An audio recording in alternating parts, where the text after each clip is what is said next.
नमस्कार, म हुँ विकी पुलामी। मोके हाउस अनलाइन टेलिभिजनको नयाँ श्रृङ्खला सिक्रेट बिहाइन्ड द सक्सेसमा हार्दिक स्वागत छ। अनि मोके हाउस अनलाइन टेलिभिजन हेरेर बसिरहनु भएका तपाईँ सम्पूर्णलाई धेरै धेरै धन्यवाद। आज हामीसँग एउटा त्यस्तो व्यक्तित्व हुनुहुन्छ जो सिन्धुपाल्चोकमा जन्मी आफ्नो जीवनकालमा कुनै पनि किसिमको औपचारिक शिक्षा हासिल नगरेका तर हालसम्म 4वटा पुस्तक लेखेर प्रकाशन गरिसकेका र 5औं पुस्तक लेखिसक्यो तर प्रकाशन गर्ने तयारीमा रहेका र साथै लुम्बिनी विश्वविद्यालयबाट बौद्ध दर्शनमा आचार्य प्राप्त गरेका रेनपोछे दावा साङ्गो हामीसँग हुनुहुन्छ। म कार्यक्रममा स्वागत गर्न चाहन्छु रेनपोछे दावा साङ्गोजीलाई। रेनपोछेजी, तपाईँलाई कार्यक्रममा स्वागत छ। हजुर, धन्यवाद हजुर। तपाईलाई यो कार्यक्रममा मोके हाउस अनलाइन टेलिभिजनको यो कार्यक्रममा स्वागत गर्न पाउँदा मोके हाउस अनलाइन टेलिभिजन नै पुरै पवित्र भएको फिल गरे। तपाईलाई तपाईको समयको लागि सबभन्दा पहिले धेरै धेरै धन्यवाद। हजुर, यहाँलाई पनि धेरै धेरै धन्यवाद यहाँले सम्झिनु भएकोमा।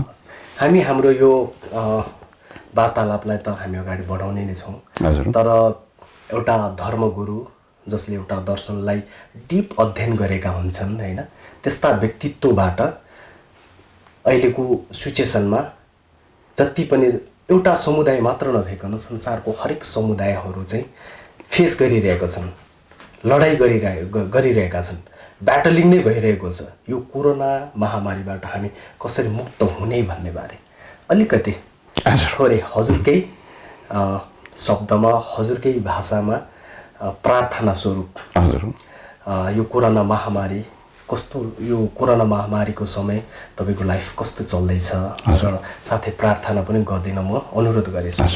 धन्यवाद। नमो रत्न त्रय। सर्वप्रथम त जुन यहाँले मलाई सम्झिनुभयो त्यसको लागि म पुनः यहाँलाई धन्यवाद व्यक्त गर्न चाहन्छु। र यो विश्वमा नै एउटा महामारीको रूपमा यो कोरोना भाइरस फैलिरहेको छ र हामीले हाम्रो गुम्बाहरूमा आफूले भन्दा हुने ठाउँमा, भ्याउने ठाउँमा स्वयं आफूले पनि यस रोगलाई छिटोभन्दा छिटो हाम्रो यो विश्व समुदायबाट निर्मूल होस् र यहाँबाट जति पनि दिवंगत भएका छ उहाँहरू चाहिँ नि यो जन्म र मरणको मृत्युको चक्रबाट चाहिँ नि मुक्त भएर उहाँ चाहिँ सुखवती भुवनमा जन्मिनुहोस् भनेर हामीले प्रार्थना गऱ्यौँ। र जति पनि अहिले सङ्क्रमण भएर जुन अस्वस्थ भइरहेको छ उहाँहरूको शीघ्र स्वास्थ्य लाभको कामना गर्दछु र यो कोरोना भाइरस छिटोभन्दा छिटो मुक्त होस् भनेर भगवान गौतम बुद्धसँग हामी प्रार्थना गर्दछु। धेरै धेरै धन्यवाद। धन्यवाद। अहिले मान्छेहरूले जस्तो भर्खरै हजुरले भन्नुभयो भगवान गौतम बुद्ध भनेर हैन, हजुर, जस्तो दुई तरिकाको मान्छे पाइन्छ अहिले। एउटा थरीको मान्छेले गौतम बुद्धलाई एउटा दर्शनको रूपमा लिएका छन् भने कतिले धर्मको रूपमा लिएका छन्। तर अब वास्तविकता त हजुरहरूलाई नै थाहा हुन्छ नि त हैन, हामी बाह्य सुन्ने मान्छेले भन्दा पनि। तर वास्तविकता चाहिँ के हो अलिकति स्पष्ट पार्नु। एकदम हजुर, धन्यवाद प्रश्नको लागि। वास्तवमा यो बुद्ध धर्म भन्दा पनि बुद्ध दर्शन हो, यो फिलोसफी नै हो र यसलाई 3 पाटोमा हामीले बुझ्ने कोसिस गर्नुपर्छ। यसलाई एउटा बुद्ध दर्शन भनेर हामीले बुझ्नुपर्छ। एउटा दोस्रोमा आएर चाहिँ नि यसलाई बुद्ध विज्ञान भनेर बुझ्नुपर्छ र तेस्रोमा चाहिँ यसलाई बौद्ध परम्परा भनेर बुझ्नुपर्दछ। तर यो 3टा चिजलाई कम्प्लिट भयो भने पो बल्ल बुद्ध धर्म अथवा दर्शनले कम्प्लिट हुन्छ। तर हाम्रो अध्ययनको कमीले गर्दा होला कसैले यसलाई दर्शन मात्रै अध्ययन गरेको हुन्छ र उसले दर्शनको मात्र कुरा गर्छ, आफूले जे अध्ययन गर्यो त्यसको मात्रै कुरा गर्ने हो स्वाभाविक रूपमा। कसैले बौद्ध यो के भन्छ यो विज्ञानलाई अध्ययन गरेको हुन्छ, उसले चाहिँ विज्ञानसँग सम्बन्धित मात्रै कुरा गर्ने भयो। र कसैले चाहिँ परम्परागत रूपमा अथवा धर्म, जसले धर्म भनेर विश्वास गर्छ त्यसले चाहिँ नि यो अथवा त्यसले भक्ति मार्ग पनि भन्छौँ र त्यो पुरा भक्तिभाव रूपमा चाहिँ नि धर्म मात्रै हो भनेर हिँड्नेले अध्ययन गर्नेले त्यही कुराहरू गर्छन्। त्यसो भएको खण्डमा चाहिँ यो 3वटै पाटोलाई चाहिँ समग्र रूपमा बुझेन भने बुद्ध धर्म चाहिँ कम्प्लिट हुँदैन। त्यसकारणले तर जोड दिनुपर्ने चाहिँ धर्म भन्दा पनि दर्शन नै हो। किन दर्शन त भने वास्तवमा चाहिँ बुद्ध धर्म भनेको चाहिँ नि एउटा जीवन जिउने कला हो। र जीवन हिँड्ने बाटो हो। त्यसो भएको हुनाले यो हाम्रो जीवन कसरी जिउने भन्ने सिकाएको हो। अर्थात् शान्ति कसरी आउँछ। भनेपछि हामीले अब बौद्ध धर्मलाई चाहिँ धर्म र दर्शनमा हामी कन्फ्लिक्ट नभइकन यो एउटा नितान्त रूपमा आफू कसरी सरल र असल लाइफ जीवन जिउन सक्छ भन्ने एउटा कला मात्रै, एकदम कला हो। यसले वास्तवमा हाम्रो मानव सभ्यताको कुरा सिकाउने हो। कस्तो प्रकारको मानव हुनुपर्छ। यो हाम्रो भाषामा मिले रिम्पोछे भन्छ मानव रत्न। यो सामान्य रूपमा मानव हो कि त्योभन्दा हामीले मानवले गर्नुपर्ने धर्म के हो त भन्ने विषयमा चाहिँ त्यसको सिकाउने काम चाहिँ नि बुद्ध दर्शनले गर्छ। हामी यो बौद्ध दर्शनको बारेमा फेरि पछि कुराकानी गर्नेछौँ। एक कक्षा पनि औपचारिक शिक्षा नलिएको मान्छेबाट एउटा मात्रै किताब लेख्न पनि कसरी सम्भव हुन्छ? तपाईँले त चारवटा लेखेर प्रकाशन पनि गरिसक्नु, 5औं लेखेर प्रकाशन गर्ने तयारीमा हुनुहुन्छ। यो कसरी सम्भव भयो? मान्छेलाई झट्ट हेर्दाखेरि एक कक्षा पनि नपढेको मान्छेले, कहिले पनि कपुरी क पनि नसिकेको मान्छेले कसरी किताब लेख्न सक्छ भन्नेलाई तपाईँको जवाब के छ? यो चाहिँ यसो जुन भगवान गौतम बुद्धले भन्नुहुन्छ, हामी यो सम्पूर्ण प्राणीमा चाहिँ नि बुद्धत्व निहित हुन्छ, अर्थात् तथागत गर्व भन्छ। यसलाई हाम्रो भाषामा सितेसिन्यङ्गु भन्छन्, यो संस्कृतमा तथागत गर्व अर्थात् बुद्धको गुण छ। त्यो चाहिँ नि बिउको रूपमा हुन्छ र फलको रूपमा चाहिँ नि बुद्धत्व प्राप्त गर्नेलाई चाहिँ फलको रूपमा लिन्छ। भन्दाखेरि प्रत्येक प्राणीमा बुद्धको गुण छ भने त्यो गुणलाई निकाल्नु सकिन्छ, अर्थात् बुद्धत्व प्राप्त गर्नु सकिन्छ भने यो मैले यो का खा सिकेर एबिसी अलिकति सिकेर पुस्तक लेख्ने भनेको एउटा नर्मल कुराहरू हुन्। त्यो भएको हुनाले यो त कोसिस गर्नुपर्छ भन्छ बुद्धले पनि। आफूले चाहिँ नि मेहनत गर्नुपर्छ, आफूले प्र्याक्टिस गर्नुपर्छ र प्र्याक्टिस पनि गरेन भने, मेहनत पनि गरेन भने त्यसको साथसाथमा इच्छा शक्ति चाहिन्छ भनेर भन्नुहुन्छ। र मलाई जहाँसम्म लाग्यो हजुरले यो 4वटा किताब कसरी सम्भव भयो भन्ने सन्दर्भमा मैले हाम्रो माथि गुम्बा थियो, पुरानो गुम्बा त मेरो बुवाले त्यो गुम्बालाई बनाउनु भयो र त्यसको उद्घाटन सम्पन्न 2046 सालमा भएको थियो। 47 सालमा म काठमाडौँ ओर्लिने क्रममा अनि त्यहाँदेखि मैले काखा भन्ने सिक्नु मौका पाइए र त्यहाँबाट मैले एबिसी पनि अलिअलि सिकेँ।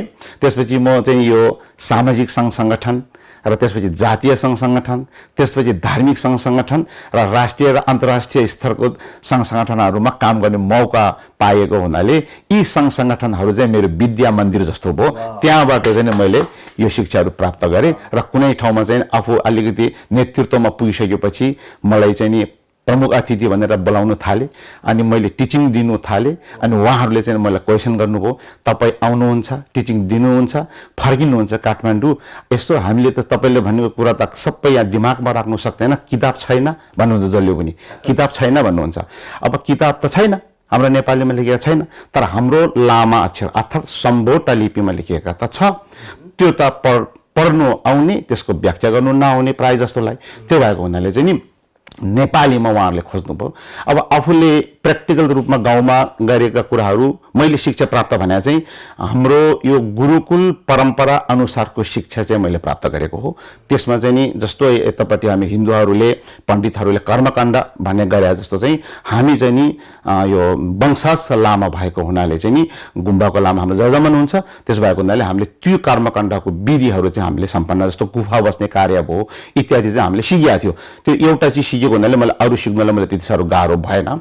त्यस प्रकारबाट चाहिँ आफूले प्र्याक्टिस अथवा व्यवहारमा उतरिरहेको चिजहरू यो दिमागमा त छ, तर यो दिमागबाट यो हातबाट हुँदै यो कलमको टुप्पोबाट सेतो कागजमा झर्नुलाई मलाई एकदमै टेन्सन भयो, गाह्रो भयो। तैपनि मैले मेहनत गर्दा गर्दा गर्दा 2057 सालदेखि मैले पुस्तक लेख्ने कोसिसमा गर्दा गर्दा 2010 वर्षपछि अर्थात् 66-67 सालमा मैले पुस्तक प्रकाशन गर्ने सफल भयो। मलाई 10 वर्षको मेहनत लाग्यो तर पुस्तक प्रकाशन हुनु सफल भयो। त्यो पुस्तक नेपालका प्रथम राष्ट्रपतिको बाहुलीबाट विमोचन भयो र 14औं कुलसिक समारोहबाट विमोचन भयो। त्यस पुस्तकको कारणले गर्दा नै आज म यो स्तरसम्म छु र अहिले 4वटा पुस्तक मैले लेखिसक्यो। 4वटा मध्येमा 3टा मैले पहिला लेख्यो, त्यसपछि मैले चाहिँ यो लुम्बिनी बौद्ध विश्वविद्यालय अन्तर्गत जाने लुम्बिनी कलेजमा हाम्रो बौद्ध विद्वान, संस्कृत विद्वान र उहाँ इतिहासविद चाहिँ नि डाक्टर रमेश कुमार ढुङ्गेल मेरो गुरु हुनुहुन्छ।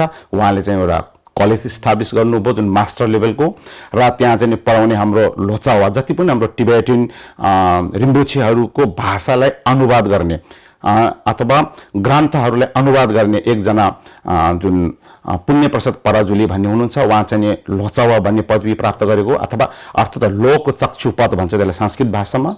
र उहाँ दुईजना चाहिँ मेरो गुरु हुनुहुन्छ। उहाँहरूबाट चाहिँ नि दुईटा गुरु चाहिँ मेरो औपचारिक शिक्षाको गुरु हुनुहुन्छ। उहाँबाट मैले प्राप्त गरेँ र त्यहाँबाट मैले आचार्य मास्टर कम्प्लिट भयो, अध्ययन गर्नु मौका पाइयो।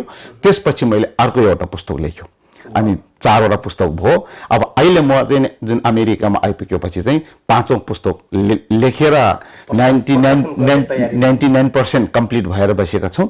अब त्यो चाहिँ नि हामी प्रकाशन गर्ने अन्तिम तयारीमा छौँ।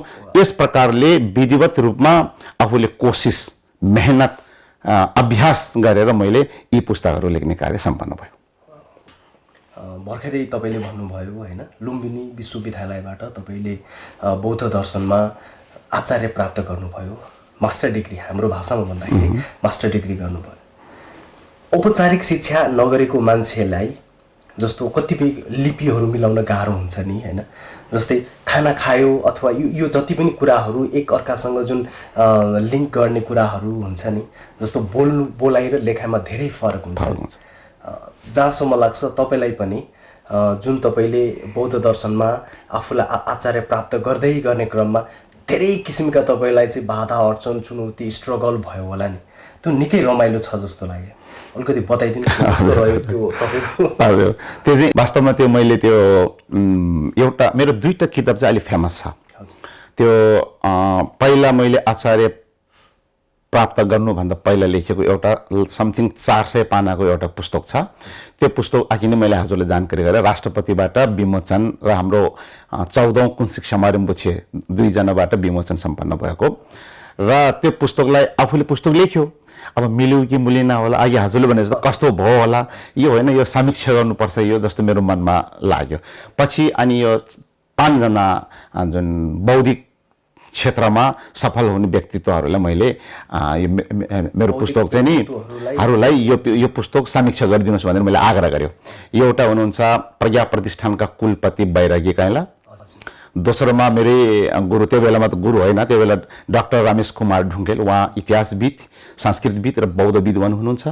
त्यसपछि अनि हाम्रो तामाङ जातिकै विद्वान जुन त्यो बेलामा यो संयुक्त राष्ट्र सङ्घ स्थायी मञ्चको उपाध्यक्ष पनि हुनुहुन्थ्यो, उहाँले मेरो पुस्तकमा भूमिका लेख्नु भएको छ। अनि उहाँ तामाङ समुदायबाट उहाँ, एउटा खेन्पो नामका दोर्जे भन्ने 4 जना भयो। अनि 5औं चाहिँ म चाहिँ हाम्रो ह्योल्मोपा आदिवासी जनजातिको तर्फबाट आदिवासी जनजाति उत्थान राष्ट्रिय प्रतिष्ठान सञ्चालक परिषदको सदस्य भएको थियो, नियुक्त भएको थियो 4 वर्ष कार्यकाल।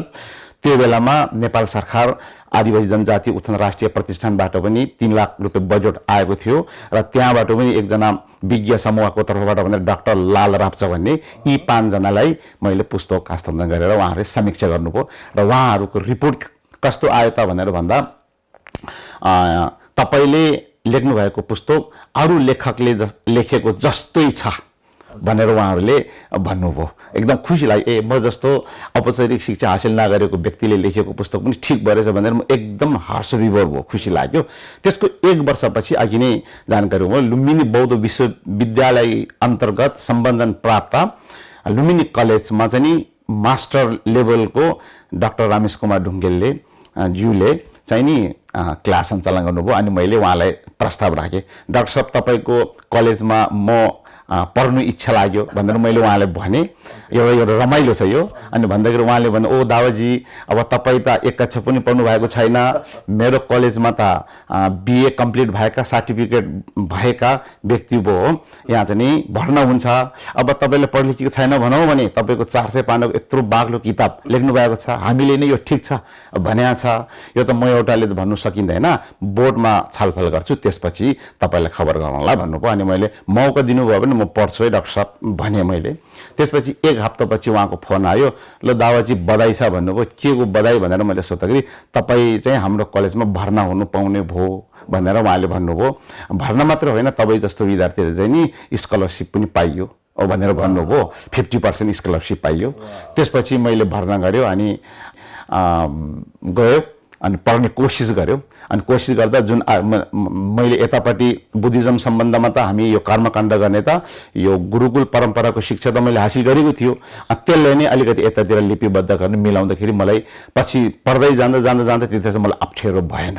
अनि त्यसलाई चाहिँ नेपालीमा मैले चाहिँ नेपालीमा, किनकि मलाई इङ्ग्लिस राम्रो नआएको हुनाले मैले चाहिँ नेपालीमा नै पढ्ने, नेपालीमा नै लेख्ने कामहरू त्योभित्र भयो।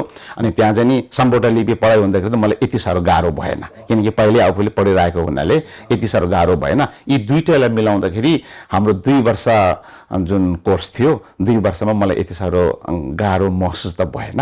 तर गुरुहरूको कृपाले होला। मेरो यसो हुन्छ, 2टा गुरु हुन्छ हाम्रोमा। एउटा आध्यात्मिक गुरु हुन्छ, एउटा चाहिँ औपचारिक शिक्षाको गुरु। मेरो आध्यात्मिक गुरु भनेको चाहिँ नि हिज होलिनेस 17 ग्याल्वा कर्मापा। दोस्रो गुरु भनेको चाहिँ नि हिज होलिनेस 14 कुन्सिक समारिम्पुछे। यो चाहिँ मेरो आध्यात्मिक गुरु हो। औपचारिक गुरु चाहिँ मैले आखिने हजुरलाई मैले बिन्ती गरिसक्यो। यो एउटा हाम्रो बौद्ध विद्वान, इतिहासविद र संस्कृतविद डाक्टर रमेश कुमार ढुङ्गेल, यो एउटा चाहिँ नि लोचावा पुण्यप्रसाद पराजुली। यी दुईटै गुरु चाहिँ ब्राह्मण हुनुहुन्छ।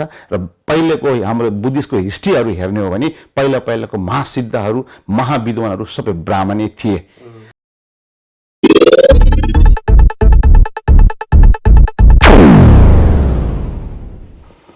तपाईले 4वटा पुस्तक लेखेर प्रकाशन गरिसक्नुभयो। हजुर। यो 5औं पुस्तकबारे बताइदिनुहोस् न। हजुर। 5औं पुस्तकमा त्यस्तो के छ जुन 4वटा पुस्तकभन्दा फरक? हजुर, यो मैले यो पहिला लेखेको 4वटा पुस्तक चाहिँ संक्षिप्त भन्नुपर्दाखेरि पहिला लेखेको चाहिँ हाम्रो आफ्नै वंशसँग सम्बन्ध भएर पुस्तक लेख्यो एउटा। दोस्रो पुस्तक भनेको चाहिँ मैले यो हाम्रो नेपालमा संहिताको विषयमा भनेर यो स्वायत्त क्षेत्रको विषयमा हाम्रो चाहिँ नि यो सिन्धुपाल्चोक, नुवाकोट, रसुवा र धादिङको हिमाली क्षेत्र मिलाएर एउटा योल्मो स्वायत्त क्षेत्र हुनुपर्छ भन्ने सम्बन्धमा एउटा दोस्रो पुस्तक लेखेँ। र तेस्रो पुस्तक चाहिँ अनि मैले यो कलेज सम्पन्न भएपछि यो बुद्धिस्ट सम्बन्धमा लेखेँ। र त्यो चाहिँ मेरो अलिकति हिस्ट्री टाइपकोलाई बेस मानेर लेखेको थियो। र म नेपालमा हुँदै नै अब मैले चाहिँ नि यो फिलोसफी सम्बन्धमा केही पुस्तक लेख्नुपर्छ कि भन्ने एउटा भित्री मनमा फेरि मलाई जाग्यो। किनकि आफूले जे काम गर्यो त्यही भित्र जाग्छ भन्ने जस्तै पुस्तक लेख्ने मान्छेले पुस्तक लेख्ने हो भनेर अनि अलिकति मैले प्रारम्भ मात्रै गरेको थियो। त्यसको बिचमा म यता अमेरिका आउने मौका पाइएँ। म अमेरिकामा आउने चाहिँ 2018मा म आइपुग्यो। म टिचिङको सिलसिलामा यहाँ आइपुगेँ। त्यसपछि यताउता यहाँ साथीभाइहरूसँग भेटघाट हुँदा यहीँ आलमल्यो, यहीँ बसेपछि त्यसको बिचमा फेरि म नेपाल फर्केँ। अनि नेपाल फर्किने क्रममा नेपालमा अलिकति 5 महिना जस्तो म नेपालमा बसेँ। अनि नेपालबाट त्यहीँ म हुँदै नै यो कोरोना भाइरसको कुराहरू गाई गुई चलेको थियो।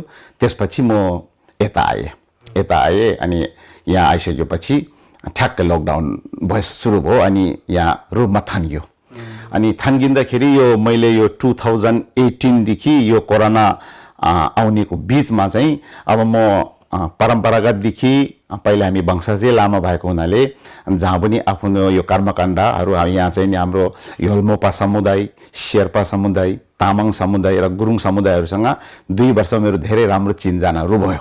चिनजान भएपछि कसैले नानी जन्मियो भने न्वारन गरिदिनुहोस् न गुरु भन्ने भयो। फेरि त्यहाँ जानै पर्यो। कसैले चाहिँ नि मेरो चाहिँ नि यस्तो रोग भएर रहेछ, मलाई चाहिँ यो एउटा विधि गरिदिनुहोस् न बोलाउने भयो, त्यहाँ जाने भयो। कसैको चाहिँ फेरि नेपालमा अथवा आमा बुवाहरू बित्यो भने यहाँ चाहिँ नि एउटा मलम अथवा प्राणीधान गर्ने एउटा छोराछोरी यता भएकोहरूले यहाँ गर्नु पर्यो। अथवा हाम्रो उतातिर त जुडु फुकाउने चलन भनेर भन्छौँ, त्यो एउटा गरिदिनुहोस् न भन्ने भयो, त्यहाँ जाने भयो। कसैले चाहिँ नि यो हाम्रो भाषामा दोमाङ भन्छ अथवा धरनी मन्त्र भन्छ, अनि त्यो दोमाङ सुङ्दी यिनीहरू चाहिँ पढिदिनुहोस् न भन्ने भयो। अनि त्यहाँ त जाने क्रममा यसो मैले हेऱ्यो र यो 2 वर्षमा चाहिँ मैले के भेट्यो त भन्दाखेरि आफू नेपालबाट बाहिर आइसकेपछि नेपाल र नेपालीको सभ्यता भन्ने मैले चिन्नु थाल्यो। म नेपालमा हुँदाखेरि मैले त्यति साह्रो लाग्दैन थियो मलाई। यहाँ आएर नेपाल र नेपाली सभ्यता के हो त? नेपाली सभ्यता भनेको सबभन्दा पहिला नै धर्मबाट सुरु हुँदो रहेछ। धर्म, भाषा, संस्कार, संस्कृति रीतिरिवाज इत्यादिलाई नेपाली सभ्यता भन्दो रहेछ। यी चिजहरू यहाँ मैले यसो हेर्दाखेरि हामी अमेरिकामा अथवा विदेशमा जो पनि नेपाली जान्छन् आफ्नो सुन्दर भविष्य सफल भविष्यको निर्माणका लागि हामी विदेशिएको हुन्छौँ र यी सफल भविष्य निर्माणका निम्ति हामीले जुन आर्थिक समृद्धितर्फ मात्र केन्द्रित भएर अगाडि बढ्ने क्रममा त्यो आखिरको हाम्रो नेपालीपन चाहिँ सबै बिर्सिसकेको हुँदो रहेछ। अनि लास्टमा गएर आर्थिक सम्पन्न भइसक्यो यी चिजहरूबाट चाहिँ हामी छुट्टै भएपछि त जुन किसिमको उसले लिएको सपना त पुरा भएन। नभएपछि यहाँ चाहिँ नि जहाँ पनि सङ्गत गुणको फल हुन्छ भने जस्तै अनि छोरा छोरीदेखि लिएर चाहिँ नि यहाँ भेट हुने त अरू धर्मको मान्छेसँग भेट हुने भयो, अरू कल्चरको मान्छेसँग भेट हुने भयो अनि उनीहरूले हाम्रो नेपालीपनहरू सबै बिर्सिँदो रहेछ। यो हजुरको इन्टरभ्यूमा त म यस्तो मन लाग्यो कि आफ्नो नेपालको राष्ट्रिय पोसाक दौरा सुरुवाल लगाएर नेपाली झन्डाको अगाडि इन्टरभ्यू दिनु मन पो लागेको थियो, तर त्यो सम्भव भएन, मैले लिएको थिएन।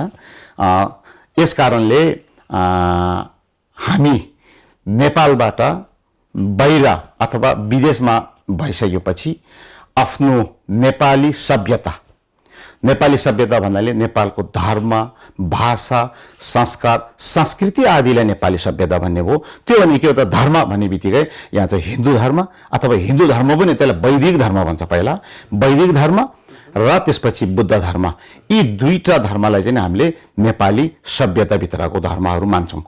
यस भएको हुनाले चाहिँ नि यहाँ आइसकेपछि चाहिँ नि हामी नेपालीहरू विदेशमा किन जान्छौँ त भनेर भन्दा आफ्नो एउटा सुन्दर भविष्य निर्माण गर्न सफल भविष्य निर्माण गर्नका निम्ति हामी विदेशमा जान्छौँ। त्यो सुन्दर सपना भविष्य निर्माण मध्येमा आर्थिक समृद्धि मात्र त त्यो त होइन, त्यो त पाटो होइन, त्यो एउटा मात्र पाटो हो। त्यस कारणले यी आर्थिकको पछाडि कुद्दा आफ्नो धर्म भाषा संस्कार संस्कृतिलाई पनि हामीले बिर्सेको चाहिँ मैले यहाँ आएर महसुस भयो। यो महसुस भइसकेपछि जहाँ पनि सङ्गत गुणको फल भन्ने त हुने भयो। यहाँ सङ्गत कस्तो त भन्दाखेरि हाम्रो नेपाली समाजभन्दा अरूहरूसँग पनि हाम्रो भेटघाट त हुन्छौँ। त्यसै भेटघाट हुने क्रममा चाहिँ हाम्रो बालबच्चा भनौँ अथवा हामी भनौँ यिनीहरू चाहिँ नि हाम्रो धर्म हाम्रो भाषा संस्कार संस्कृतिहरूलाई चाहिँ नि लताएर अरू धर्म अँगालेको पनि मैले फेला पारेँ, अरू संस्कार अँगालेको पनि जुन फेला पारेँ। अनि कुनै चाहिँ जाने तर्खरमा पनि देख्यो मैले र भविष्यमा एवं रीतिले गयो भने त सबैजना चाहिँ धर्म परिवर्तनतिर पनि मैले देख्यो। अब यसलाई रोक्ने केले त भन्दाखेरि तपाईँ हामी जस्तो अलिकति नेपाल र नेपाली र राष्ट्रियता र नेपालको सभ्यता अथवा नेपालको संस्कार संस्कृति धर्म इत्यादिलाई माया गर्नेले तपाईँ हाम्रो काँधमा ठुलो जिम्मेवारी छ भन्ने मैले महसुस भयो।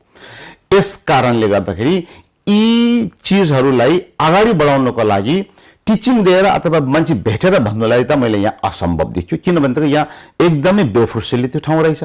किन भन्दाखेरि टाइममा पुग्नुपर्ने, त्यसको टाइम नभएको कारणले त बाटोमा हिँड्दै हिँड्दै चिया खानुपर्ने रहेछ, बाटोमा हिँड्दै हिँड्दै खाजा खानुपर्ने रहेछ।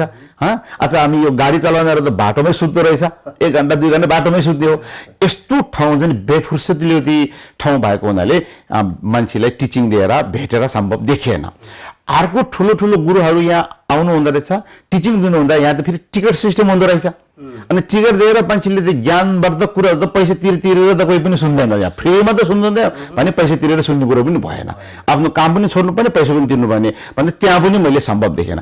अनि त्यो मसँग सम्बन्ध भएका धर्ममित्रहरू, इष्टमित्रहरू, त्यहाँबाट कल्याण मित्रहरू, अरू उपासक उपासिकाहरू, दानपतिहरूसँग भेट्दा सम्पर्क हुँदाखेरि उहाँहरू सबैले गुरु यो विषयमा चाहिँ नि किताब पाउँदैन भनेर उहाँहरू पनि सबैको माग भयो हुनाले चाहिँ नि यस्तो विचार गर्दा कमसेकम किताब लेखेर उहाँहरूलाई दिनु सक्यो भने त उहाँहरूको फुर्सदमा त आफूले केही नभए पनि उहाँहरूले अध्ययन गर्ने भयो नि।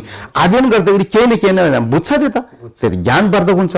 त्यो भएको हुनाले चाहिँ नि किताबै लेख्नुपर्ने रहेछन् भन्ने चाहिँ मेरो दिमागमा पसेपछि अनि ठ्याक्क समय यो सबै कुरा चाहिँ समयलाई पर्खिनु पर्दो रहेछ भने जस्तै म यहाँ उता नेपालबाट यता फर्केपछि ठ्याक्क लकडाउन भयो, 5 महिना चाहिँ कोठाभित्र बस्नुपर्ने भयो। अब कोठाभित्र के गर्ने त भन्दाखेरि यी तमाम समस्याको समाधानमा एउटा इट्टा थप्ने जस्तो एउटा ढुङ्गा राख्ने जस्तो चाहिँ मैले यो किताब लेख्नु पर्छन् भन्ने मेरो दिमागमा आइयो। त्यहाँदेखि म कोठाभित्र बसेर किताब लेख्नु थालेँ र मैले जति पनि अघि हजुरले प्रश्न गर्नुभएको थियो किताब लेख्दाखेरि त धेरै अध्ययन गर्नु जरुरी पर्ला, किताब पढ्नु पर्ला, व्यवहारिक हुनु पर्ला, त्यसै त त्यो फिल्मको कहानी जस्तो लेखेर त हुँदैन। त्यसमध्ये पनि बौद्ध दर्शन सम्बन्ध किताब त फिल्मको कहानी जस्तो, निबन्ध लेखिया जस्तो, एउटा म्यागजिन लेखिया जस्तो, न्युज लेखिया जस्तो त होइन यो त। त्यस कारणले मैले पहिले उता नेपालबाट यता आउँदा जति पनि हामीले चाहिँ नि यो लुम्बिनी बौद्ध विश्वविद्यालयमा मैले जुन पढ्दाखेरि मैले सबै बुक किनेर चाहिँ मैले स्क्यान गरेर पीडीएफ फाइल बनाएको थियो। त्यो पीडीएफ फाइल चाहिँ मेरो ल्यापटपमा मैले किताब बोक्नुलाई त यहाँदेखि समस्या हुने भयो। मैले पहिलेदेखि चाहिँ मैले चाहिँ त्यो सबै कपी गर्ने अनि पीडीएफ फाइल बनाउने र पीडीएफ फाइल बनाएर सबै मैले चाहिँ मेरो ल्यापटपमा लिएको हुनाले मलाई अध्ययन पनि त्यहीँ गर्नु मौका पाइए, त्यहीँ मेरो ल्यापटपमा आफै टाइप गर्छु, म आफै टाइप गर्नु मौका पनि पाइयो, लेख्नु पनि त्यहीँ पाइयो। गर्दा गर्दा गर्दा मैले किताब तयार भयो र बुद्ध धर्म र दर्शनसँग सम्बन्ध किताब लेख्दा चाहिँ यो अरू किताब लेखेको जस्तो हुँदैन जहाँ भगवान गौतम बुद्धको वचनभन्दा फरक हुनु हुँदैन। त्यसको आधारमा हामीले किताब लेख्नुपर्ने हुन्छ। त्यसको आधारमा अरू किताबहरू प्रशस्त रूपमा हामीले बिना अध्ययन अनुसन्धान किताब लेख्नु सक्दैन। अनि यी चिजहरूलाई मैले अध्ययन पनि त्यहीँ गर्यो र किताब पनि लेख्दा मलाई सजिलो पनि भयो, किनभने सबै मैले पीडीएफमा ल्याएको थियो। अनि यस्तो गरेर किताब भयो र लगभग अहिले त्यो किताब 455 पानाको छ, यति बाक्लो नै भएको छ। अनि किताब त लेखिसक्यो, अब यसले प्रकाशन कसरी गर्ने भन्नेमा आफूलाई फेरि चिन्ता भयो। अनि मैले चाहिँ के सोचेको थियो भन्दाखेरि यो मैले यहाँ उहाँहरूले मलाई दानपतिहरू, जजमानाहरू, इष्टमित्रहरूले बोलाएर जुन हाम्रो गुरु के भन्छ यो मान्छे पूजामा बोलाएपछि दक्षिणा राख्ने चलन छ नि, त्यो दक्षिणा चाहिँ मैले आफू व्यक्तिगत खानाको लागि मैले युज गरेको छैन। त्यो चाहिँ मैले कोषमा जम्मा गरेर पहिलो वर्षको पनि मैले गुम्बामा बुझायो र यहाँ आएर गर्दाखेरि लगभग मलाई अहिले 10-12 हजार डलर मेरो जम्मा भएको रहेछ। त्यो खर्च गरेर आफूले जति क्षमता हुन्छ 500 सक्छ कि 1000 पिस सक्छ प्रकाशन गर्ने अनि म निशुल्क बाँड्ने भन्ने मेरो मनमा जाग्यो। अनि यस्तो प्रकारको जाग्ने क्रममा चाहिँ नि फेरि यो त पुण्य सञ्चयको काम हो।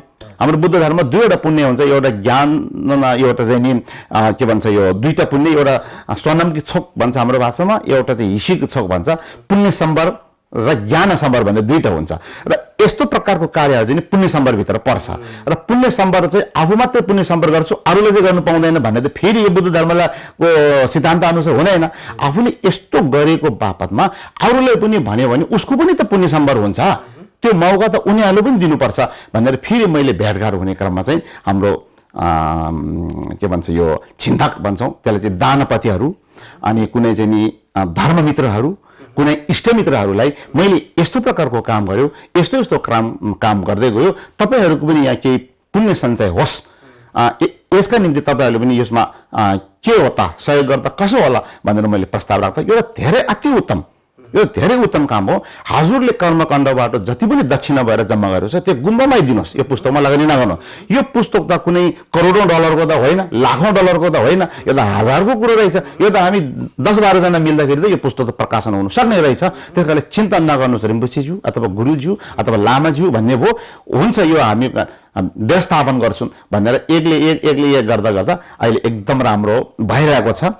यसमा सहयोग गर्ने, विशेष रूपमा सहयोग गर्ने सर्वप्रथम यो पुस्तकको लागि कुरा उठाउनु हुने चाहिँ नि हाम्रो सिन्धुपाल्चोककै एउटा चेली हुनुहुन्छ मन्जु वैभव विष्ट।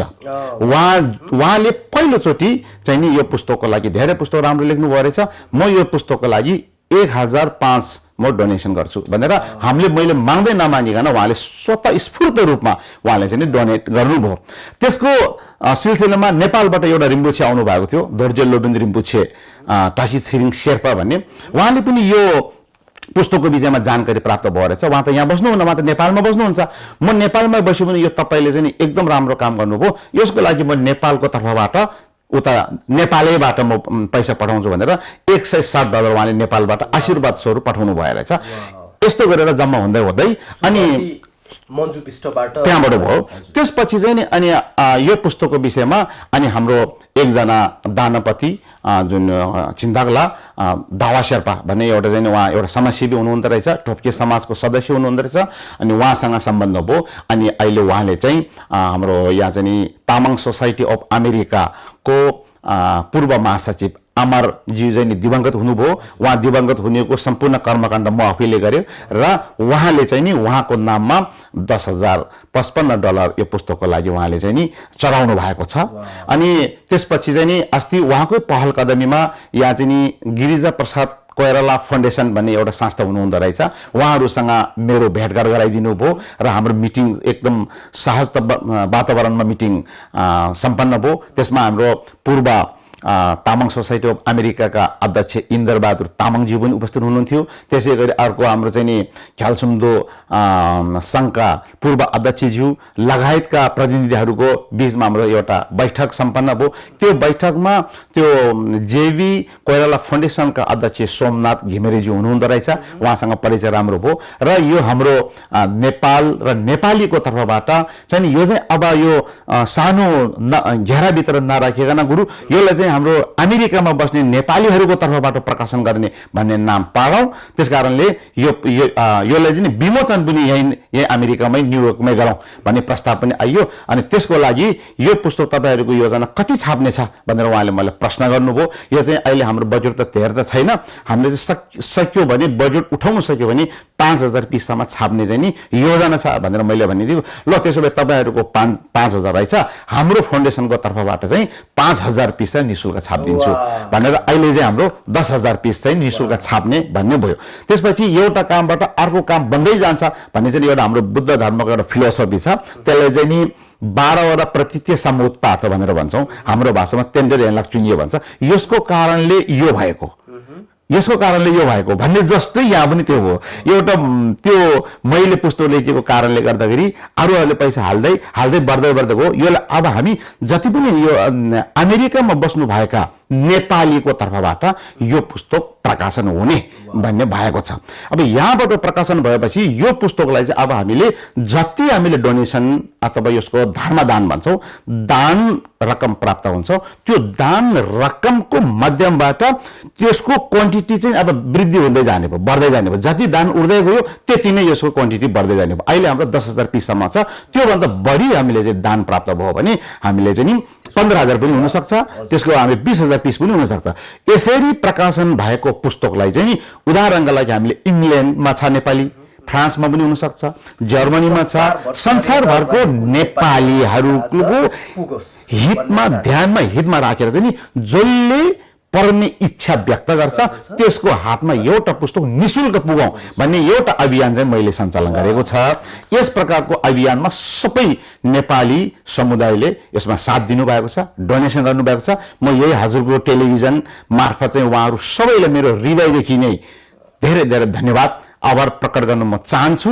र यसै गरेर अरू विदेशमा बस्नुहुने नेपालीहरूले पनि आश्वासन मलाई प्राप्त भएको छ, गुरु रिम्पुछे तपाईँले यस्तो प्रकारको महान अभियान सञ्चालन गर्नुभएको रहेछ। विश्वमा नै हाम्रो नेपाली जहाँ जहाँ छ हामी पढ्ने इच्छा भएको बुद्ध नेपालमा जन्मेको मात्रै थाहा छ। र बुद्ध दर्शन के हो, बुद्धत्व भन्ने के हो, के यो साँच्चीको यो बुद्ध दर्शन र फिलोसफीले चाहिँ नि के हाम्रो मानव जीवनमा उपयुक्त छ भन्ने प्रश्नको विषयमा तपाईँले पुस्तक लेख्नु भएको छ। यो त अति सुन्दर, अति उत्तम छ। हामी पनि पढ्नु पाऊँ, यसको लागि हामी पनि केही डोनेसन गर्छु, यसको माध्यम कसरी हो भनेर उहाँहरूले मलाई सोध्नु भएको छ। यही टेलिभिजन मार्फत विश्वमा जहाँ जहाँ बस्नु भएको नेपालीहरू छ यहाँहरूलाई पनि आफ्नो पुण्य सञ्चय गर्ने मौकाबाट हामी वञ्चित गर्दैनौँ। र यहाँ चाहिँ नि पुण्य सञ्चयको नाममा हामीले चाहिँ कस्तो कस्तो रकमहरू चाहिँ हामी लिन्छौँ भन्दाखेरि कसैको दिवंगत बुवा आमा अथवा जो भए पनि दिवंगत हुनुभएको छ भने उहाँहरूको नाममा पनि दान गर्नु सक्नुहुन्छ। अरू चाहिँ सो इच्छाले विश्व शान्तिको कामना गर्दै पनि दान गर्न सक्नुहुन्छ। एउटा चाहिँ आफ्नो समृद्धि, रोग, व्याधि आदिबाट मुक्त होस् भनेर पनि उहाँहरूले दान गर्नु सक्नुहुन्छ। यस प्रकारको दान चाहिँ हामी एक्सेप्ट गर्ने गरेको छ। यो चाहिँ बुद्ध धर्मको सिद्धान्तभित्र छ, त्यसभन्दा बाहिरको दान चाहिँ हामीले स्वीकार्दैनौँ। र यस्तो प्रकारको दानबाट नै यो पुस्तक बने। यहाँ कुनै व्यापारी दृष्टिकोणबाट छैन, किनकि दान प्राप्त गर्यो, पुस्तक प्रकाशन गर्यो, निःशुल्क वितरण गर्यो, सिद्धियो। यो चाहिँ हाम्रो यस्तो एउटा चाहिँ नि यसलाई महान अभियान नै भन्नु पर्यो। विश्वमा नै अहिले फैलियोस् भन्ने चाहिँ नि हाम्रो इच्छा छ। यो इच्छालाई यो विशेष गरेर अमेरिकामा पनि विशेष गरेर न्युयोर्कमा बस्नुहुने नेपालीहरूले मलाई धेरै साथ दिनुभएको छ। त्यसको लागि म फेरि पुनः उहाँहरूलाई हृदयदेखि नै म हार्दिक आभार प्रकट गर्न चाहन्छु। अहिले हामीसँग हुनुहुन्छ रिन्पोन्छे दावा सङ्गो। उहाँसँगको कुराकानीलाई हामी निरन्तरता दिने नै छौँ। तर त्योभन्दा पहिले सानो यो ब्रेक लिन चाहन्छु। यो ब्रेकपछि फेरि आउनेछु।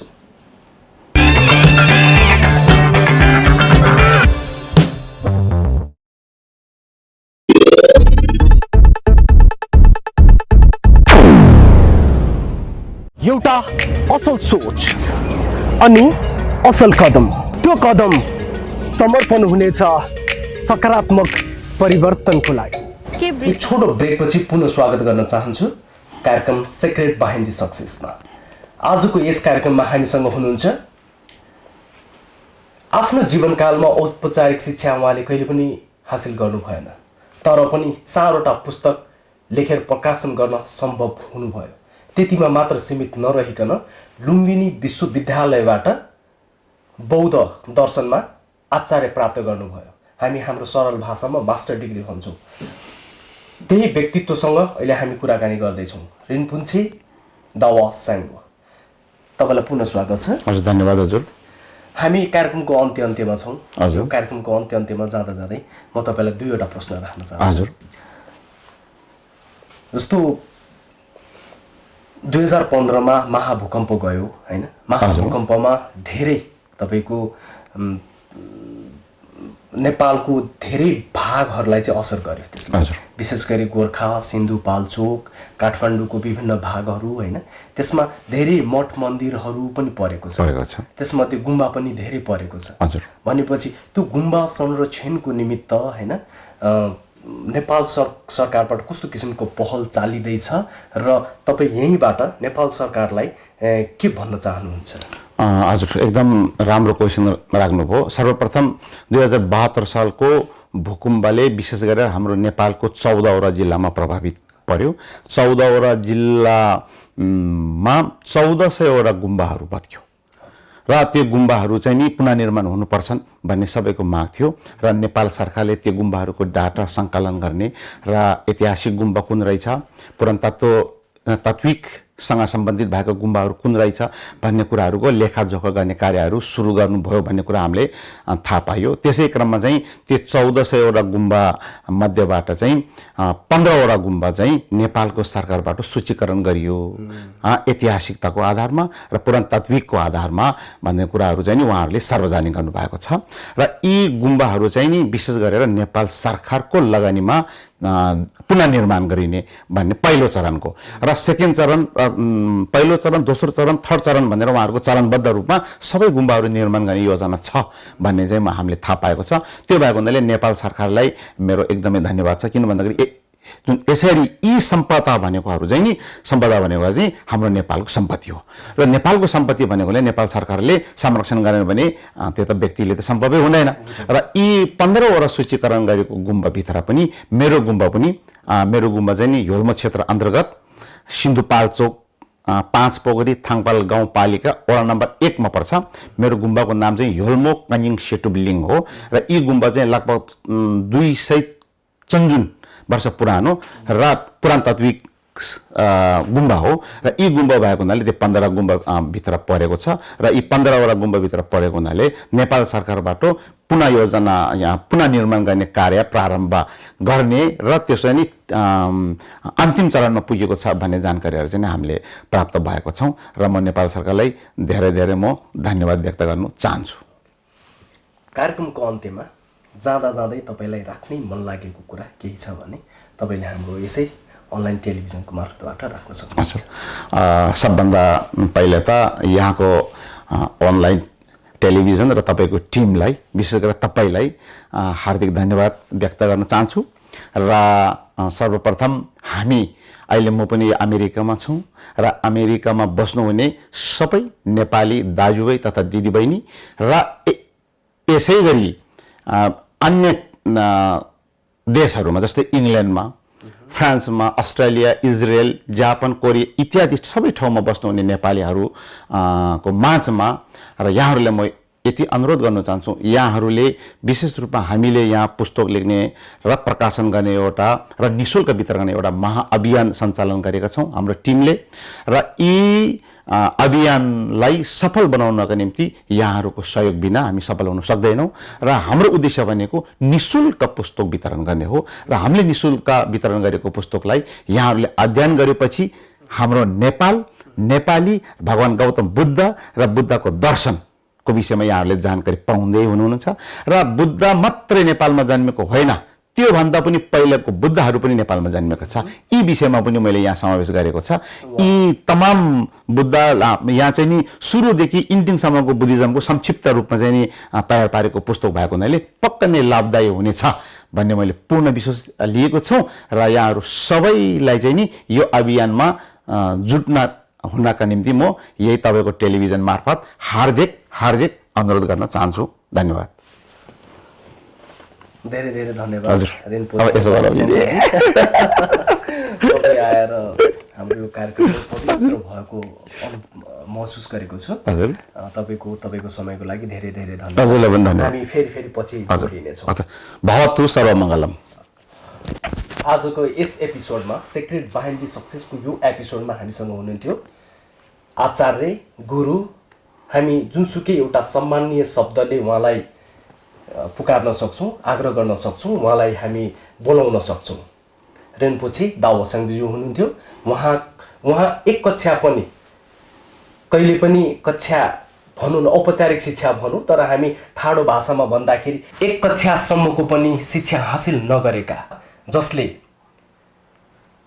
बौद्ध दर्शन सम्बन्धी लुम्बिनी विश्वविद्यालयबाट मास्टर डिग्री गरेका छन्, आचार्य हासिल गरेका छन्।